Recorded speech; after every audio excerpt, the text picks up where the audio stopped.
Hello and welcome. I called the channel the Jungle Nook, and today we're going to be propagating a Albo Monstera. It's a vining plant which gets nodes. Everywhere there's a node, that's where a leaf will grow out, and on the other side of that an aerial root will grow out. And if that aerial root comes into contact with a moist medium, peat moss, or in this case sphagnum moss, it will grow its own root structure. Each node will grow its own root structure right into the moss pole, providing you're keeping it moist.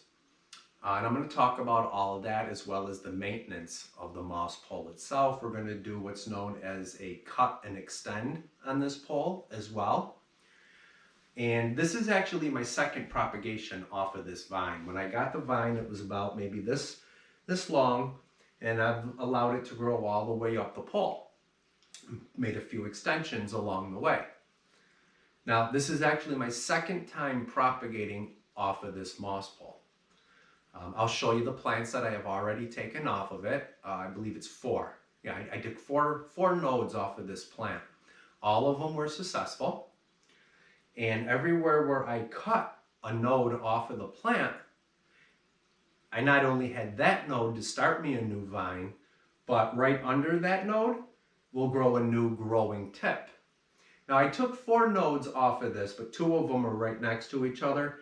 So I actually took 3 sections off of this, and it was 1 vine, but now I got 1, 2, 3,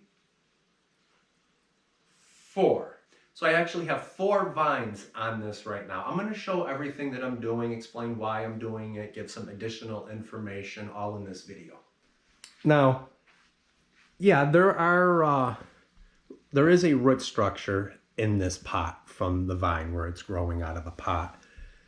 There's even an aerial root coming out of a node right here going into the soil. But these are all this leaf right here. No, that's a node. Here's an aerial root growing into the moss pole. As long as you keep it moist, you know, it will grow true roots in here. The moss pole itself is an extension of the pot. The pole is actually like the pot. Now, I made a cut right here, and it's growing a new vine. This vine has the most growth. Where I made the cut, it now has 1, 2, 3, 4 new leaves, and that's because it has a lot of root structure to support it, plus quite a few leaves, you know, to engage in photosynthesis to help promote and push out new growth. Here was another cut. I actually took 2 nodes off in one spot right here. But again, it's got it's got a new growing tip. And this growing tip has 3 or 4 leaves too, but I left 1, 2, 3, 4 nodes, each with its own root structure, to help support this growing tip to get as much growth off of it as fast as I can.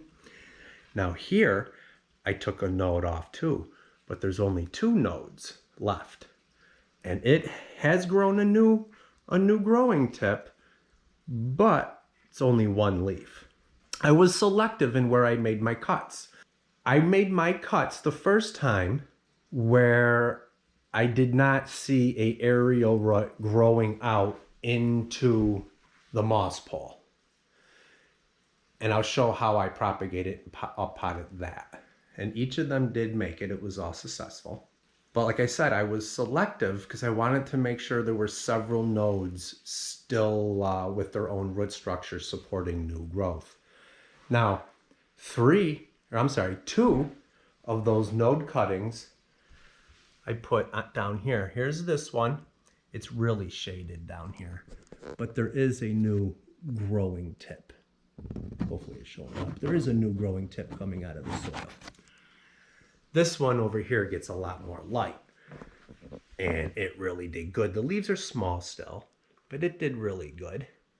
Okay, I put it in there. It's got the growing tip.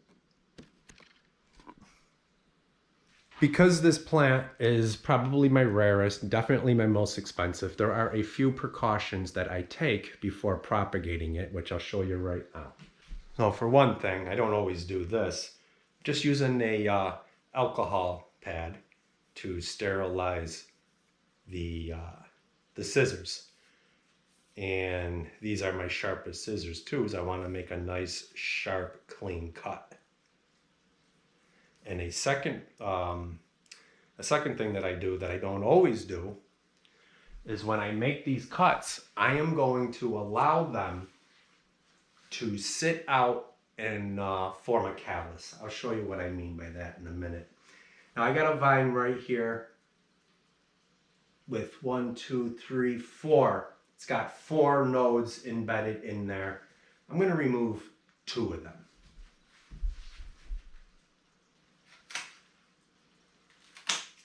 Now, I'm going to pull some of this root out.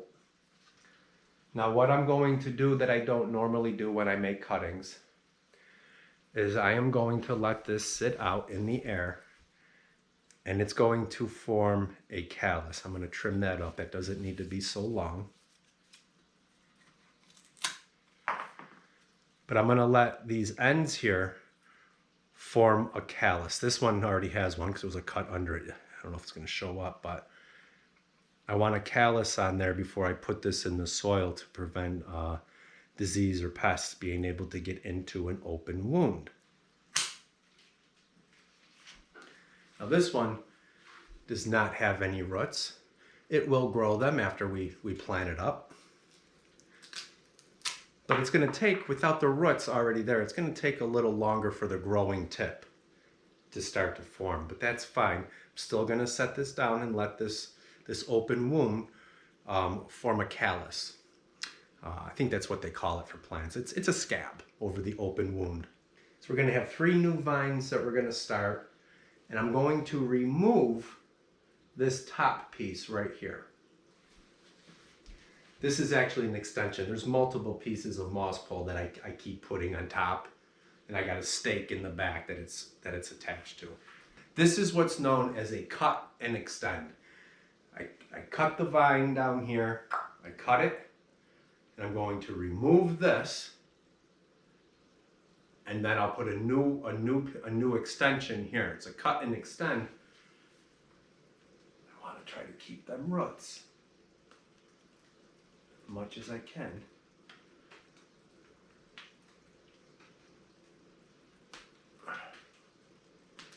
There we go. These are all roots right here.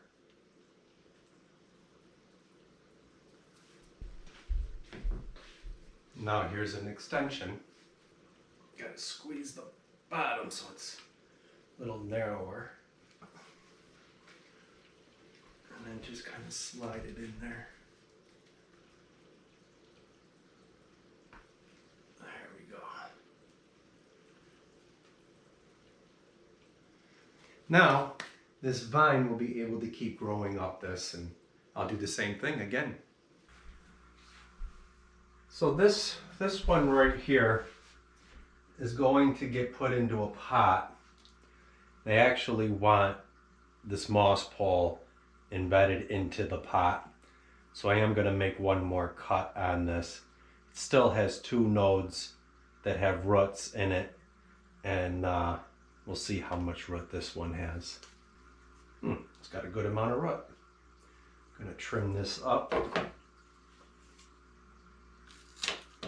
Set this one off to the sides. It has not formed a callus yet. This is just some recycled peat moss with a bunch of perlite and vermiculite added into it. I am going to add a little bit of extra perlite so that it's well draining. The vermiculite will hold moisture, and the perlite will aid in drainage and aeration. Nice chunky material.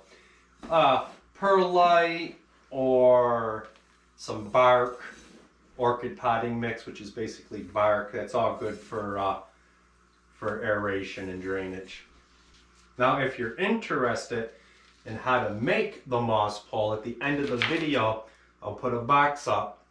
There's extra information in there on how to make them and maintenance and stuff. But we are going to go back out in the other room and do some maintenance onto that pole. And I fertilize the pole as well. So I do have a couple of them here that do not have much root or any root at all. And I'm just sticking that right into the soil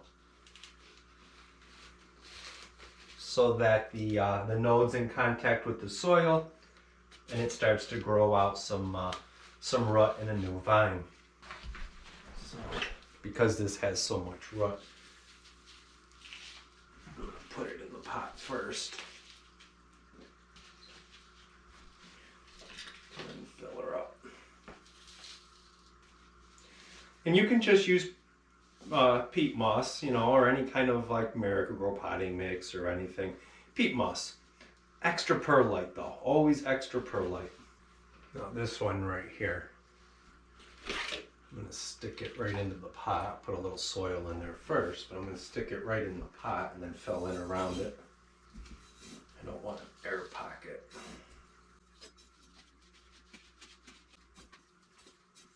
I first came across the Albo Monstera, the first time I seen it and became aware of it was during COVID, watching plant videos on YouTube. And I didn't have one, but I was watching a lot of videos on the Care. The reason these have the white in it, this is actually a natural mutation, which is rare, but it's a natural mutation. And when a plant does get a mutation, it can have weaker genetics, which can make it more prone to diseases and could be harder to fight off pests. And I've seen a lot of YouTubers doing a lot of different things trying to propagate the plant. It's still a plant. Yeah, it has a mutation. It could have weaker genetics. It's still a plant. I've seen them trying to propagate them, you know, hydroponics, planting them in pure peat moss, pure vermiculite, Leica, just all kinds of kind of weird ways to propagate a plant because they were trying to give it its best chance. The thing is, it's a plant. It has still has the same needs. And I got a leak. I find that I got to get some paper towels. I find that just planting it in some peat moss is just fine. I got water running all over the place. It's just fine. I think all those extra fancy things they were trying to do actually put the plant at a disadvantage. Yep, not a real professional demonstration, huh?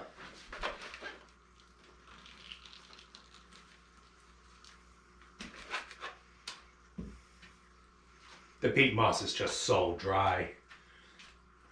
I'll have to come back and just give it a little bit more water, a little at a time. Jeez. Welcome to the Nook. But yeah, I've done a lot of experimentation and with different types of plants, and just putting them right into some peat moss that you keep moist is fine. Just don't overwater it. You don't want to get rot. That's where the perlite comes in. Here's one of the other ones I did. There was no root on this, and I just put it straight into peat moss right here, a little bit of perlite, and it did just fine. It just takes longer because there was no root on it yet. But having it on that moss pole, keeping nodes attached with the roots, being able to remove nodes with roots gives the plant an even better chance of survival. Now, I have another cutting here with a real nice root. And I'm going to put that into a larger pot already on a moss pole. This is just wire fencing with a plastic coating on it.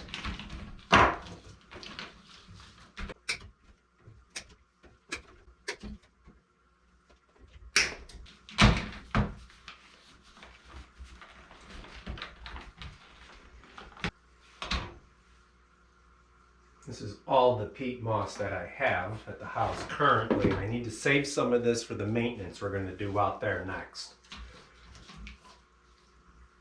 This is pre-moistened. I'm just going to fill it in. I'm not squeezing or compacting it, but I also want there to be an even consistency of the moss, so that when I moisten it or as it's drying out, it's got an even amount of moisture. If you have more condensed pieces and then other ones that are more fluffy, it will dry out unevenly. You'll have dry pockets in there, which is part of the maintenance we'll be going out and taking care of in a moment. Oh, here's something too. The bigger the moss pole, the thicker it is, the diameter, the better. This stuff's not cheap, so you might want to go with a narrower one, but it will dry out easier or faster, and it will dry out at the top quicker. And as it's drying out of the top, then the sides will start to dry out too. But if you have a nice thick moss pole, even when the outer edge or the top dries out some, it's still nice and moist right in the center. And the roots are going to grow towards the moisture, and they'll stay towards the center. So you want as thick of a moss pole as you can. You don't want it real narrow. These moss poles, I learned how to do them from the Sydney plant guy. He's a YouTuber out of Australia. Great channel. And if you like monsteras, there's another channel called Kill This Plant. He's an expert with the monsteras. Now usually I use a zip tie, and if you watch the video that I'll put the box up at the end, when I made that one I used zip ties. I didn't realize I was out of zip ties, so I'm just using some wire. So as you probably noticed, a lot of the leaves have some brown spots on it. That's because over the winter here, my humidity dropped down into the low 20s for a couple of months. And that's why I have so many brown spots on this plant, because I do keep them nice and moist. I water my plants, well actually I used to water them almost every day. But a lot of my grow tubes, the tubes and the fixtures, I just put brand new ones in, and I don't know if I got a bad batch or what, but they stopped working, and the light in the room out there really dropped. So I haven't needed to water as much, and that's because plants use a lot of water when they're engaging in photosynthesis. Well, my plants are not engaging in photosynthesis, so that could also be another reason why, I mean they are, it's just a reduced amount. Could be another reason why they're starting to get some browning and stuff too, because of the low lighting out there. I got to take care of that. I got to get some more tubes, maybe some more fixtures. What it is, plants have hormones. The hormones are how a plant is able to sense the environment around it, as far as how much light is available to start engaging in photosynthesis, and the temperature and the humidity, and it takes all of that information, and that's what determines whether or not to start sucking up water, because it knows it needs it, it knows it's in there, the growing conditions are perfect. The growing conditions aren't perfect out there right now, so they're using a lot less water, so I haven't had to water as much. Just kind of rambling. Some people seem to like that when I do it. But yeah, the hormones sense the conditions that the plant's in. That's how it knows, like also if it's in a somewhat of a drought-like condition where it doesn't have enough water. It knows if it's real hot, right? It knows if it's real hot. I'm just using some recycled potting mix right now for this pot. But it knows if it's real hot. It also knows if it's real cold. And if it's really hot and dry, the hormones not only sense the environment the plant's in, but also communicate with itself. And it may close off its pores to stop evaporation. If it's really cold, if it's real cold, it may start to circulate the water and nutrients within the plant faster to keep it warmer. Just trying to give information while I'm doing this.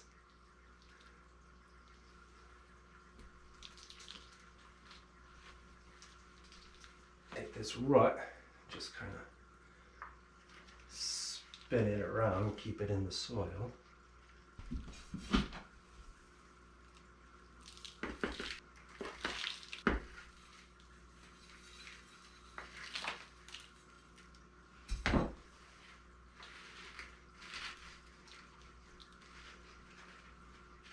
Keeping the node's sticking right at the surface. I didn't bury the node.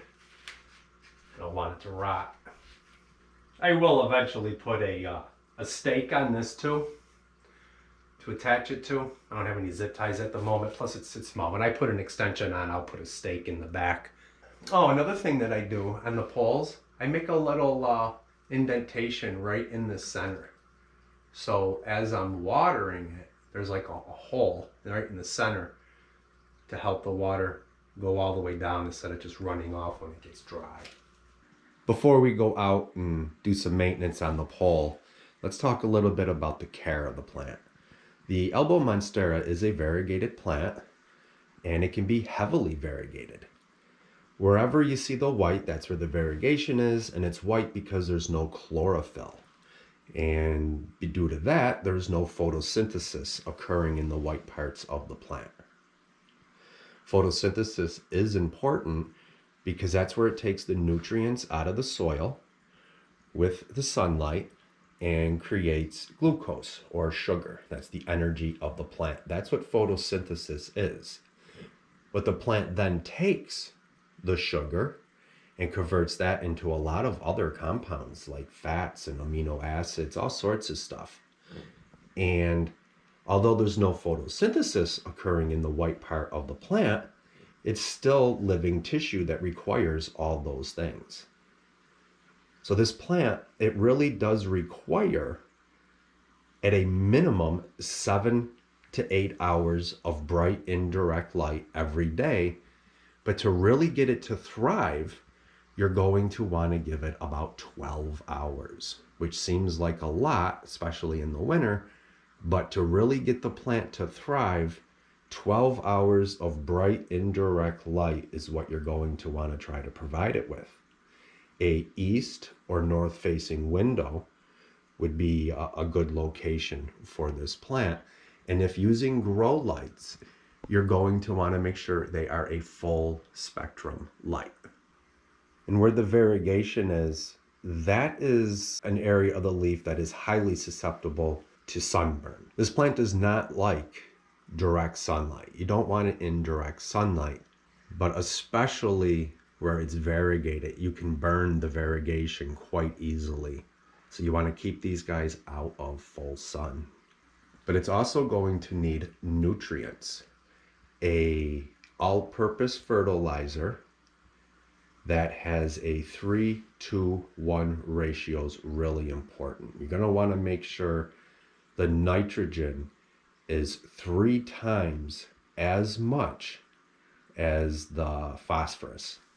And then the potassium, you're going to want it to be somewhere in between. You don't want to use a balanced fertilizer like a 20-20-20 or a 10-10-10. You'd want to use something more like a 30-10-5. Something like that would be just fine. That with that amount of light, 12 hours a day or a minimum of 8, this plant should be able to thrive. But let's talk about humidity. This plant really does need to be kept at around 50 to 60% humidity, all the way up to 80, but 50 to 60% will prevent this right here. That's what that is. That's low humidity damage right there. Temperature, low 70s to mid 80s is where you'll get the most growth. But, you know, especially like in the winter and stuff, it's okay to keep this plant in the high 60s. I'd prefer to be in the lower 70s though. Now, when you're propagating these, make sure that you have hydrated them really well for at least several days before you do a propagation, and make sure they have been fertilized, you know, probably at least a couple weeks before you do the propagation. And when you start propagating it, do not give it additional fertilizer. Wait maybe a month or so, and then give it a diluted, maybe half strength. But continue to keep wherever you have your roots, in a pot or in a moss pole, nice and moist. Not waterlogged, but nice and moist. What I'm doing right now is I'm looking where I remove nodes, and look at that. My finger just goes right in there. It needs to, I'm gonna start pushing it down a little bit. Oh, look at that. It needs, oh geez. So you kind of get the idea what I'm doing right now. Now, when I did the chop and extend, what you're basically doing is you're cutting the vine, taking the growing tip off, putting a new extension. That's the cut and extend so the vine can continue to grow. But then that piece that you removed with the growing tip, you put that into another pot and put an extension on that. You're multiplying the plant, and you're preventing it from growing too high up. You know, space is limited. The pot's important too. So here's something interesting about monsteras, and including this elbow right here. In the ground, like in the pot, seeing that it's in a pot, that would be like it's in the ground. These plants, where they naturally grow, South America, they get a lot of adverse weather. They do still experience droughts, but they also get things like flooding and hurricanes and stuff. So in the pot or in the ground, they actually produce a rhizome root, which can store and hold on to nutrients as well as all the compounds and stuff that the plant has produced with the sugars from photosynthesis, so that if it gets heavily damaged, it has reserves to, you know, repair the plant and to grow a whole new plant if need be. So there's a couple reasons why a large pot is important. For one, the pole itself, with all that water in it, it gets heavy, and then all the foliage adds additional weight. So you're gonna want a nice heavy pot. You're gonna want a big pot so that you can have that good robust root structure, but also, you know, you need that weight so the thing don't just fall over. And you want a nice wide base too, to help prevent it from falling over. And you want to use a heavy pot. Terracotta pot would be fine, but a heavy pot, and drainage is super important. Not just with the soil, we're putting the perlite in it, but the pot needs to be able to drain excess moisture out of it.